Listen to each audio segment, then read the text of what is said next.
नमस्कार, आप सभी का बहुत स्वागत है साधना न्यूज में और मैं हूं आपके साथ मनीष कुमार। मुख्यमंत्री डॉक्टर मोहन यादव पूर्व प्रधानमंत्री और भारत रत्न स्वर्गीय अटल बिहारी वाजपेयी की पुण्यतिथि पर आयोजित श्रद्धांजलि कार्यक्रम में शामिल हुए। इस दौरान सीएम ने अटल बिहारी वाजपेयी को नमन करते हुए उनके राजनीतिक जीवन और देश के विकास में उनके योगदान को याद किया। इसके बाद मुख्यमंत्री डॉक्टर मोहन यादव भोपाल के बोट क्लब में आयोजित 6 दिवसीय Raja Bhoj multi class national ranking sailing championship 2026 के समापन समारोह में शामिल हुए, जहां सीएम ने विजेता खिलाड़ियों को सम्मानित किया।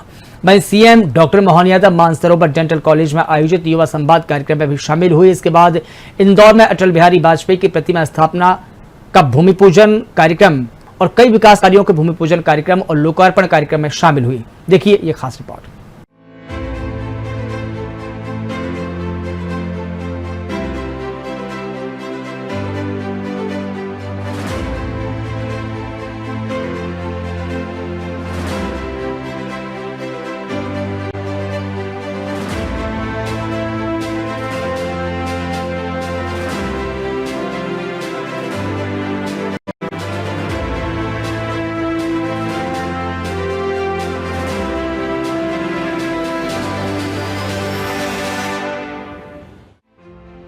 राजधानी भोपाल के शौर्य स्मारक चौराहे पर आज अटल बिहारी वाजपेयी की कविताएं लाउड स्पीकर पर गुंजायमान हुई।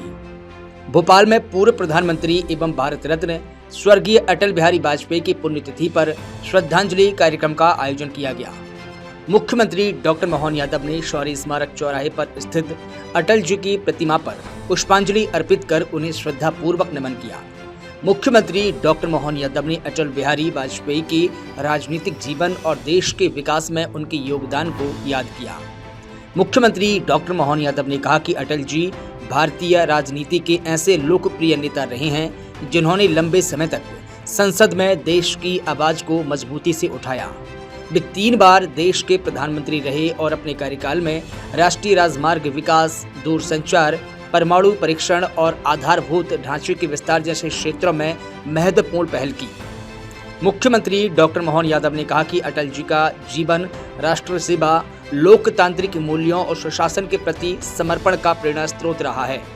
उनकी कविताओं और ओजस्वी वक्तव्य ने भी देश की राजनीति और जनमानस पर गहरी छाप छोड़ी है।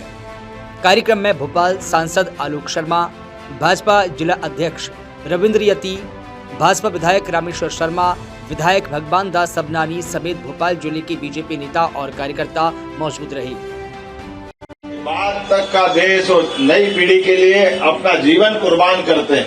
अटल जी के जीवन के अलग अलग समय के उनके किए गए योगदान को स्मरण करें तो राष्ट्र धर्म के प्रकाशन से लेगा करके सभी प्रकार के साहित्य के प्रकाशन में अटल जी की अपनी एक भूमिका रही है। एक राजनेता, एक कुशल प्रचारक और देश के प्रधानमंत्री हो या अपोजिशन के लीडर हो, हमेशा उनकी जो भूमिका हुई है ना भूतो ना भविष्यति। मैं मान के चलता हूं अटल बिहारी वाजपेयी जी के एक एक तरीके से काम करने का जो उनका रोल है। और हम याद करें जब भारत पाकिस्तान के बीच बांग्लादेश के घटनाक्रम घट रहे थे, ऐसे समय में दृढ़ता के साथ अपोजिशन के नेता होने के बावजूद भी उन्होंने तत्कालीन प्रधानमंत्री इंदिरा गांधी जी के साथ कदम से कदम मिला करके उस भाव का प्रकटीकरण का जिससे लोकतंत्र गौरवान्वित होता है। हमको याद होगा जब उनने अपने पहली बार संयुक्त राष्ट्र संघ में जाकर के भाषण देने का मौका आया तो राष्ट्रभाषा को गौरवान्वित करने का मौका दिया। जब वो विदेश मंत्री बने तो ऐसा लगा था कि चूंकि संघ और जनसंघ के बाद से कई सारे मामलों में शंकित रहते थे हमारी पार्टी के प्रति लोग, लेकिन माननीय अटल बिहारी वाजपेयी जी ने पहली बार पाकिस्तान के साथ जो व्यवहार संवाद का प्रारंभ करते हुए जो अनुकूलता दिखाई, हम सब जानते हैं कि वो आज दिन तो कल भारत का ये जो सांस्कृतिक वैभव है सदैव उसके वो पक्षधर भी रहे। लेकिन जब 2 बार उनके ऑपरेशन 1998 और शक्ति 1999 दोनों के टाइम अगर हम देखेंगे तो जब शक्ति के बलबूते पर अब्दुल कलाम जैसे वैज्ञानिक को एक अलग प्रकार के वेश के माध्यम से परमाणु शक्ति संपन्न भारत बनाने की बात आती है तो ये अटल बिहारी वाजपेयी जी का युग हमको सदैव याद रहेगा। और अटल बिहारी वाजपेयी जी के कारण से जब पाकिस्तान ने पीठ में खंजर भोंककर टाइगर हिल पे कब्जा किया लेकिन देश की सेनाओं का मनोबल बढ़ाते हुए दुनिया उस समय देख रही थी और हमारे अपने सैनिक के पराक्रम से अटल बिहारी वाजपेयी जी ने पूरे भारत को गौरवान्वित करते हुए उस तथाकथित घुसपैठ का जो जवाब दिया, उसका जवाब आज तक पाकिस्तान के हुक्मरान आज भी उसको दे नहीं पाते कि क्यों उनके सैनिकों के सब वापस नहीं ले जाए गए, क्यों पाकिस्तान ने अपने सैनिकों से मुंह मोड़ लिया। जो मारे गए उनके बावजूद भी भारतीयता का भाव, सनातन संस्कृति का भाव दिखाते हुए सभी को दफनाते हुए हमारे अपने प्रधानमंत्री ने जो उदार दृष्टिकोण अपनाया वो आज भी दुनिया के सामने पाथवे के रूप में आता है। अटल जी की कोई एक बात हो तो बताएं। प्रधानमंत्री सड़क की जो योजना है उनके माध्यम से मिली है। स्वर्णिम चतुर्भुज योजना की बात अगर हम करेंगे, अटल बिहारी वाजपेयी जी के लिए एक ऐसा उदार चरित्र का व्यक्ति जब भाषण देने खड़ा हो जाए तो पूरी सभा मंत्रमुग्ध हो जाए, और जब अपने नीतियों के बलबूते पे काम करने का मौका आए तो उनकी दृढ़ता हमको हमारे अपने आप के उस स्वर्णिम इतिहास की तरफ ले जाती है। मैं आज के इस अवसर पर ऐसे राजनेता की पुण्यतिथि के अवसर पर भोपाल इकाई द्वारा इस पुण्यतिथि के कार्यक्रम में पुनः हम अटल जी के योगदान को पूरा देश और दुनिया कभी न भूलेगा। लोकतांत्रिक देश के अंदर पक्ष और विपक्ष के बीच दोनों की धारा चलती है। अपोजिशन के 50 साल गुजरने के बावजूद भी जिन्होंने अपने वैचारिक सिद्धांतों से समझौता नहीं किया, ये हमारे मध्य प्रदेश की धरती का लाल दुनिया के अंदर भारत को लोकतांत्रिक व्यवस्था में गौरवान्वित करने का मौका देते रहे। हम सब परमात्मा से कामना करें उनकी अपने सपनों का भारत यशस्वी प्रधानमंत्री के नेतृत्व में दुनिया के सामने जिस प्रकार से दृढ़ता से खड़ा है, हमारे लिए एक और गौरव की बात है। हमारे अपने दल से 3 बार के प्रधानमंत्री अगर कोई बने पहली बार तो वो अटल बिहारी वाजपेयी जी रहे हैं। हमें इस बात का गौरव और गर्व है, और 24 दलों के साथ मिलकर के अपने यहाँ असहमति के बीच सहमति बनाते हुए जिस प्रकार से सरकार चला के उन्होंने दिखाई है, यह वाकई असंभव काम को संभव करने का, उस उथल पुथल के दौर में सरकार चलाने का उत्कृष्ट उदाहरण थे। और आज हमारे बीच यशस्वी प्रधानमंत्री उसी विचार को आगे बढ़ाते हुए दुनिया के सामने भारत को स्वर्गीय अटल बिहारी वाजपेयी जी के सपने को, भारत को सशक्त बनाने के लिए पूरी ताकत के साथ चल रहे हैं। और अटल जी के द्वारा स्थापित भारतीय जनता पार्टी का वो उस समय का पौधा, उनकी भविष्यवाणी को सार्थक करते हुए कि हम अपने आज 2 दिख रहे हैं, लेकिन आने वाले समय में कांग्रेस के क्या हल होंगे, आज वो भविष्यवाणी भी सार्थक होते दिखाई दे रही है। देश के 80% से ज्यादा भूभाग पर भारतीय जनता पार्टी और हमारी विचार की सरकारें हैं, और दुनिया देख रही कि विश्व की सबसे बड़ी अगर कोई पार्टी है तो भारतीय जनता पार्टी है। हमें अपनी इस पार्टी पे भी गर्व है, हमारे नेता अटल जी पे भी गर्व है, और उम्मीद करेंगे दुनिया का सबसे बड़ा लोकतांत्रिक देश अपने ऐसे उदार विचारों के बलबूते पर दुनिया के बीच लोकतंत्र के भाव को सदैव मजबूत करता रहेगा। और कोई आदर्श नाम अगर श्रद्धा के साथ लिया जाएगा तो अटल बिहारी वाजपेयी जी को जीवन भर सदैव दुनिया अमरता के साथ याद करती रहेगी। आइए हम सब मिलकर के अटल जी के जीवन को जाने समझे और राजनीति की राह पे अगला संकल्प लें। बहुत बहुत धन्यवाद। भारत माता की। Raja Bhoj multi class national sailing championship के 3रे संस्करण का समापन रविवार को भोपाल के बोट क्लब में हुआ। पुरस्कार वितरण समारोह में शामिल हुए मुख्यमंत्री डॉक्टर मोहन यादव ने कहा कि प्रदेश के सभी 230 विधानसभा क्षेत्रों में एक स्टेडियम बनाने का प्रयास किया जा रहा है। स्टेडियम के साथ साथ अलग अलग खेल विधाओं के लिए भी जरूरी सुविधाएं विकसित की जाएंगी ताकि प्रदेश के हर क्षेत्र की खेल प्रतिभाओं को आगे बढ़ने का अवसर मिल सके। उन्होंने कहा कि खेल प्रतिभाओं का बजट बढ़ाते हुए उन्हें सबसे ज्यादा खुशी होती है। मुख्यमंत्री ने कहा कि प्रतियोगिता में 12 क्लबों के 87 खिलाड़ियों ने 110 रेस में अपनी प्रतिभा और प्रशिक्षण का प्रदर्शन किया। प्रतियोगिता में नेशनल सेलिंग स्कूल भोपाल ने पहला, navy youth sports club Goa ने दूसरा और सिकंदराबाद ने तीसरा स्थान हासिल किया है। मुख्यमंत्री ने कहा कि खेलों में मध्य प्रदेश लगातार आगे बढ़ रहा है।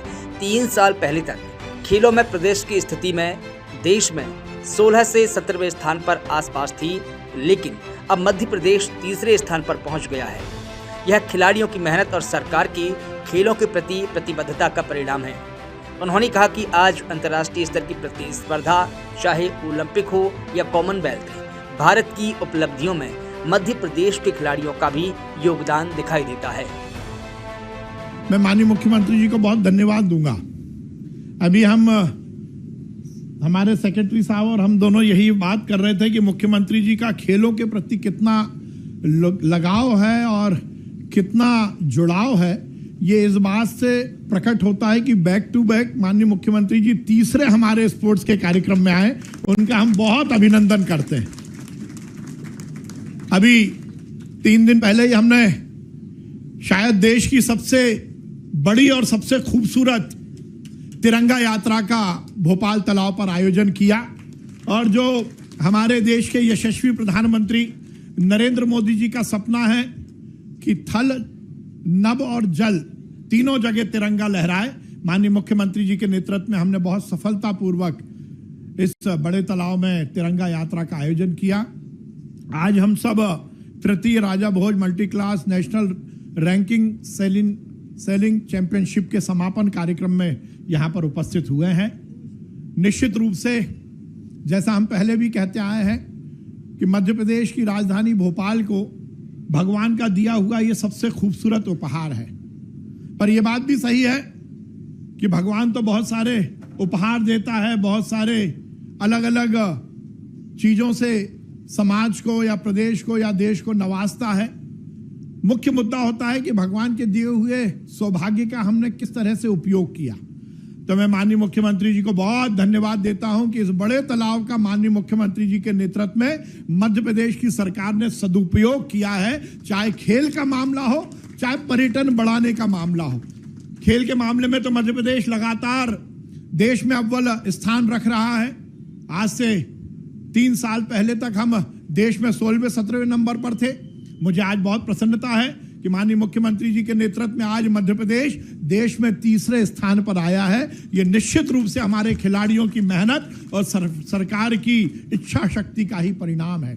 हम बहुत सफलतापूर्वक 18 खेलों की 11 एकेडमीज को बहुत सफलतापूर्वक संचालित कर रहे हैं। गोवा को दूसरा, सिकंदराबाद को तीसरा स्थान मिला। जोरदार बधाई दें उन सभी को जिन्होंने अपने अपने तय इसमें प्रयास किया है। जैसा कि हमने कहा कि हमारे लिए आज अटल जी की पुण्यतिथि भी है और अटल जी के शब्दों में क्या हार में क्या जीत में, किंचित नहीं भयभीत में, संघर्ष पथ पर जो मिला ये भी सही वो भी सही, आज मिला कल और आगे बढ़ेंगे। अटल जी के शब्दों के माध्यम से अटल जी का पूरा जीवन पूरे लोकतंत्र को गौरवान्वित करता और एक अद्भुत राजनेता। हमारे लिए और सौभाग्य की बात है कि भारत रत्न अटल बिहारी वाजपेयी हमारे राज्य के ग्वालियर के निवासी थे। वो यहाँ का उनका जन्म था, लेकिन लोकतंत्र के माध्यम से 3 बार वो प्रधानमंत्री बने। एक और ऐसी महत्वपूर्ण हस्ती रानी अवंतीबाई लोधी का भी जन्म दिवस है। हमारे लिए सौभाग्य की बात है, रानी अवंतीबाई लोधी ने अपना जीवन अंग्रेजों के खिलाफ उत्सर्ग कर दिया, अपना बलिदान उन्होंने दिया। और ये भी अद्भुत सनातन संस्कृति की धारा है।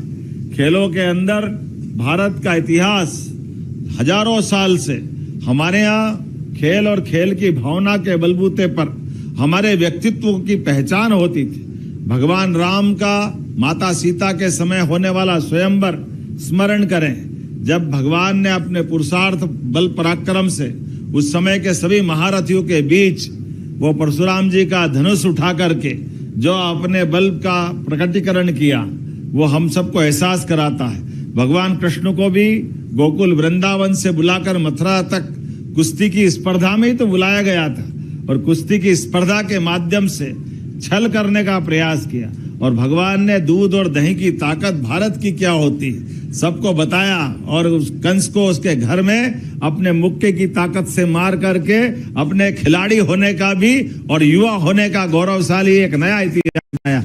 ऐसे एक नहीं कई सारी बातें हम अपने उस अतीत के स्वयंवर के माध्यम से खेलों के प्रति हमारी भावना बता सकते हैं। लेकिन मैं आपसे जब बात कर रहा हूं तो मुझे इस बात की प्रसन्नता है, आजादी के बाद खेलों के लेकर के जो ध्यान दिया जाना चाहिए था। वैसे तो आजादी के पहले मेजर ध्यानचंद ने उस समय अंग्रेजों के काल में जिस प्रकार से हॉकी के माध्यम से उनको लगा था कि हॉकी क्या खेल रहा है, ऐसा लग रहा है कि चुंबक लग गया हो, बाल उनकी हॉकी से बाहर ही नहीं जाती थी। उस समय के जो एक बहुत बड़े नेता थे, जापान के साथ जर्मनी का मैच चल रहा था और जब हिटलर ने देखा तो उनने कहा कि इसकी हांकी चेक करो कहीं गड़बड़ तो नहीं है, जैसे हमारे खिलाड़ियों का अपना हुनर होता है। और आज बदलते दौर में क्या मध्य प्रदेश अपने कीर्तिमान बना रहा है। कौन सी स्पर्धा है अंतर्राष्ट्रीय, चाहे वो ओलंपिक हो, एशियाड हो, कॉमनवेल्थ हो, जहां भारत का झंडा ऊंचा नहीं रहता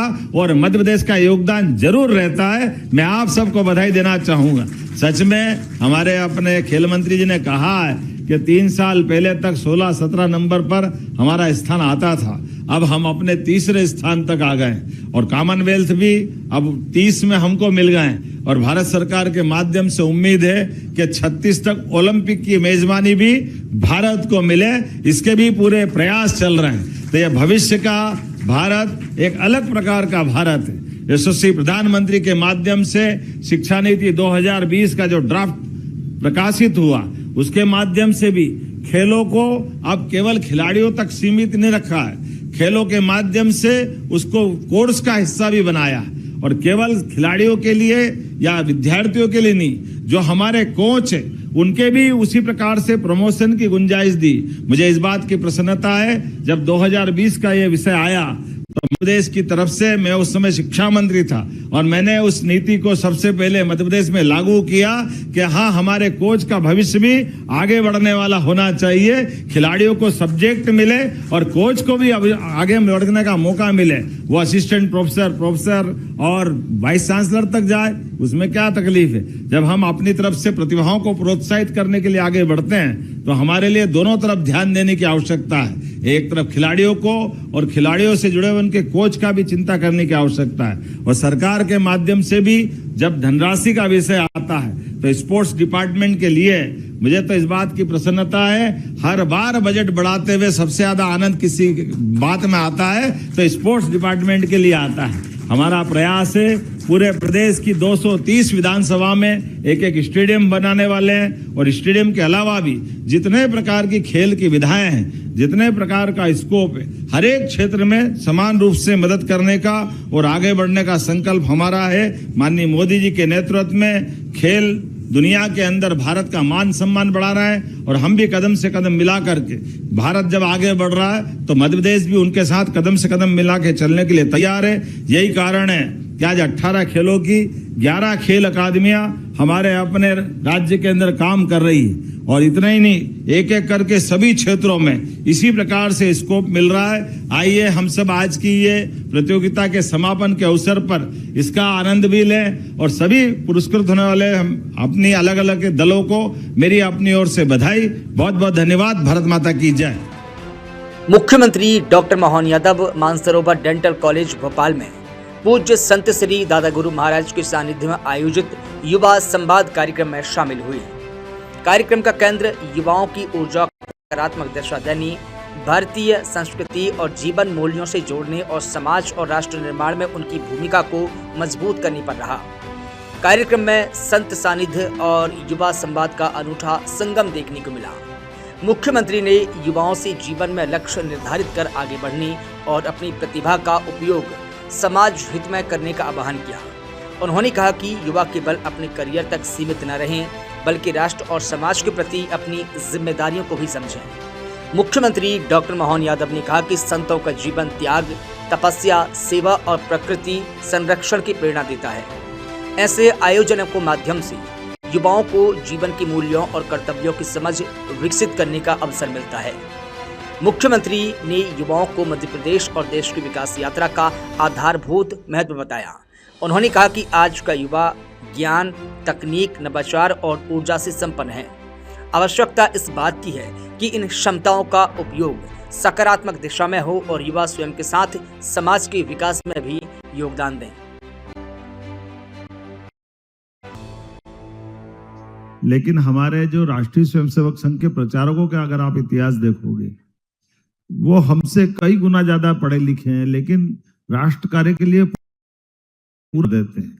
यह संघ का परम पूज्य डॉक्टर हेडगेवार ने कब कर ली मेडिकल की पढ़ाई, कब बंगाल गए, कलकत्ता के अंदर उनकी पढ़ाई हुई और उस पढ़ाई के बाद उनने राष्ट्रीय स्वयंसेवक संघ बनाया। उनने अपनी डॉक्टरी नहीं की। तो ये ऐसी उज्जवल परंपरा संघ की है ऐसे ही एक प्रचारक मेरे संपर्क में आए और उन्होंने कहा कि ठीक है तुम डॉक्टर बनोगे तो अच्छी बात है, पर डॉक्टर बनने के बजाय, चूंकि मैं आते ही साइंस कॉलेज में जॉइंट सेक्रेटरी बन गया था फर्स्ट ईयर में, और उसी समय पीएमटी दी सिलेक्शन हो गया, उधर चले गए। तो फिर ने कहा ये तुम उधर जाओगे तो चले जाओ, लेकिन अगर तुम बीएससी करो तो बाकी काम भी कर सकोगे। मुझे इस बात का संतोष है। उस दिन तो हो सकता है मुझे समझ आई हो नहीं आई हो, जो भी कोई है, लेकिन मुझे लगता है आज आप सब संतुष्ट हो सकते होंगे क्योंकि कोई तकलीफ नहीं है। धन्यवाद। हेलो, मैं अगले सवाल के हेलो। लिए जो हमारे छात्र हैं जी। माननीय मुख्यमंत्री जी, मेरा प्रणाम। मैं Aman Rai, Mansarovar dental college final year का छात्र हूँ। मेरा आपसे ये प्रश्न है कि कल 15 अगस्त 2026 को स्वतंत्रता दिवस के अवसर पर माननीय मुख्यमंत्री जी के द्वारा वर्ष 2027 को युवा वर्ष के रूप में मनाने का आह्वान किया गया है। मैं माननीय मुख्यमंत्री जी से यह जानना चाहता हूँ कि उनकी युवाओं से क्या अपेक्षा है और नव वर्ष के लिए उन्होंने क्या नवकार अपनाना है। युवाओं के लिए भगवान राम के काल से लगा करके आज तक, आपको मालूम है राम राज्य कहाँ से आया?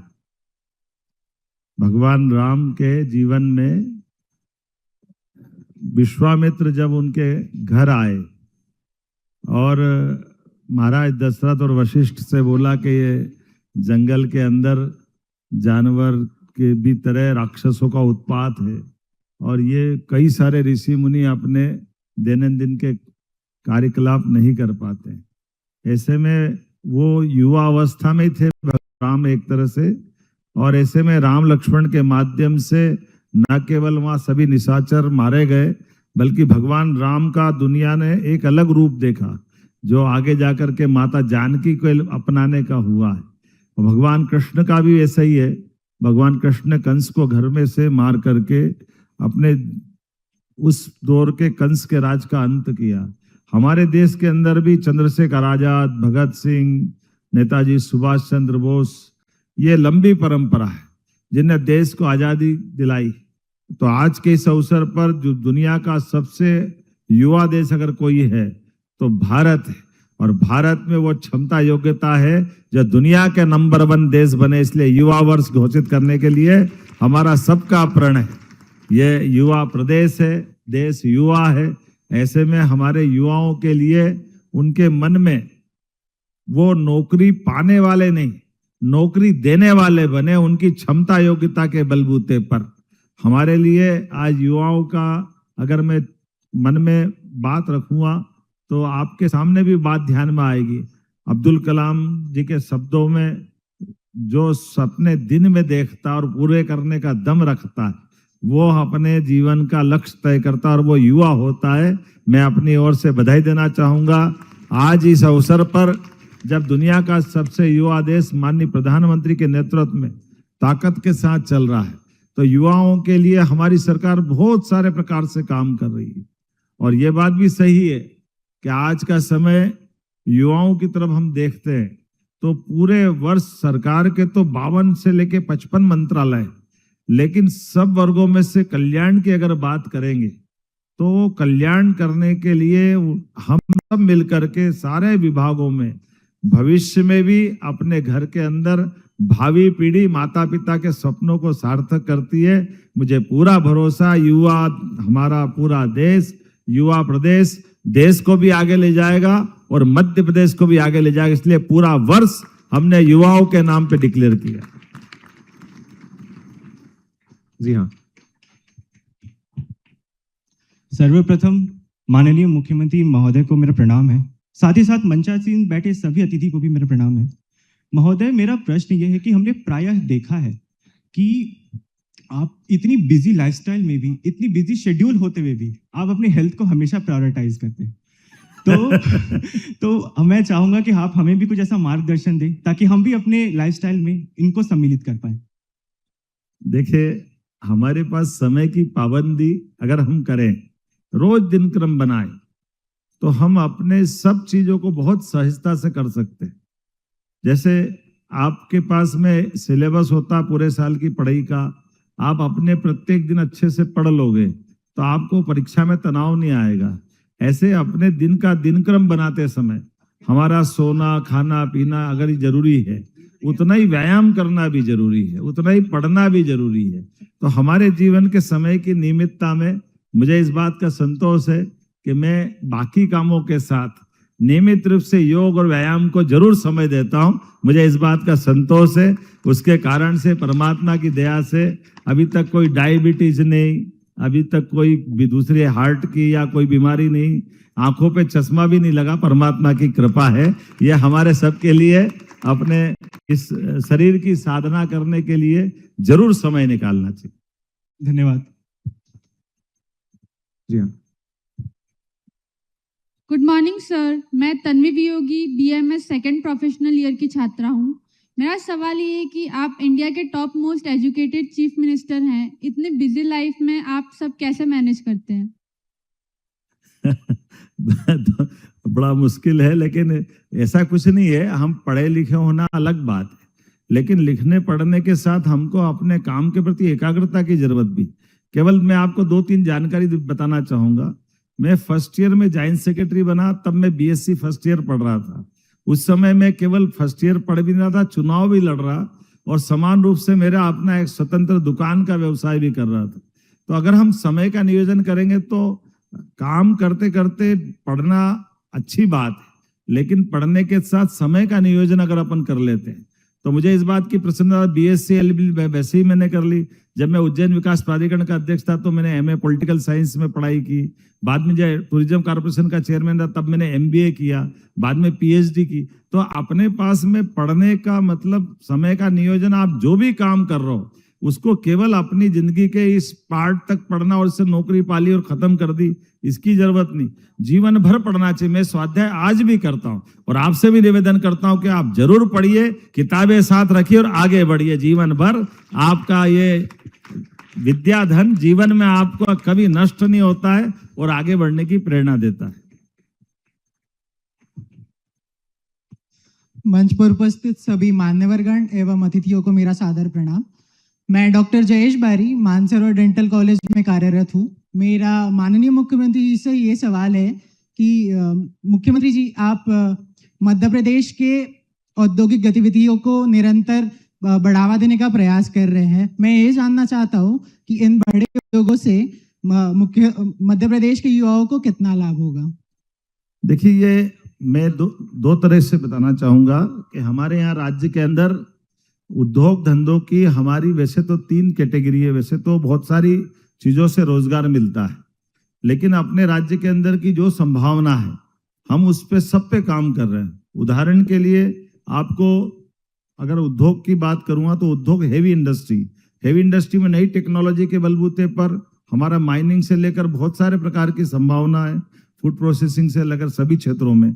लेकिन ये एमएसएमई अर्थात लघु मध्यम इकाई अगर आप लगाने जाते हो या कुटीर उद्योग लघु उद्योग तरफ चलोगे तो हमने रोजगार परक उद्योग के लिए, अगर जैसे आप अंदाज लगा लो कि आप रेडीमेड गारमेंट्स की इंडस्ट्री में आप लगाना चाहते हो तो हमारा प्रयास है बिजली, पानी, भूमि, रजिस्ट्रेशन का शुल्क, लगाने वाली लागत के ब्याज की छूट वो तो हम देंगे ही, वो सब इंडस्ट्री में देते हैं। लेकिन लेबर आधारित अगर रोजगार देने वाली इंडस्ट्री अगर आप लगाते हो तो प्रति लेबर 5,000 रुपये महीना 10 साल तक भी हम देने को तैयार है, ताकि रोजगार परक कामों को बढ़ावा देना ये हमारा सबका काम। उद्योगपति का उद्योग चले वो अलग बात है, लेकिन वहां वो रोजगार देकर बाकी लोगों की जिंदगी अच्छी कर दे, इस पे हम काम कर रहे हैं। और उसमें भी खासकर बहनों को काम मिले। आपको ध्यान होगा लाडली बहनों को हम 1,500 देते हैं, लेकिन लाडली बहना अगर इंडस्ट्री में रेडीमेड गारमेंट्स में या इस प्रकार से काम करती तो उनको 5,000 रुपये इंडस्ट्री में देने को तैयार है, क्योंकि बाकी डिफरेंस अमाउंट उद्योगपति दे देगा। तो एक लाडली बहना को 10,000, 12,000, 14,000, 15,000 तक कमाने का उनको मौका मिल जाता है। बल्कि अभी तो हमने और संशोधन कर दिया। आपकी जानकारी के लिए लेबर एक्ट में संशोधन करा माननीय मोदी जी के लिए। जोरदार ताली बजाएं श्रीमान नरेंद्र मोदी जी के लिए, जिन्होंने इतने सारे प्रकार से बदलाव कराए। उस बदलाव को हमारी सरकार ने अंगीकार कर लिया।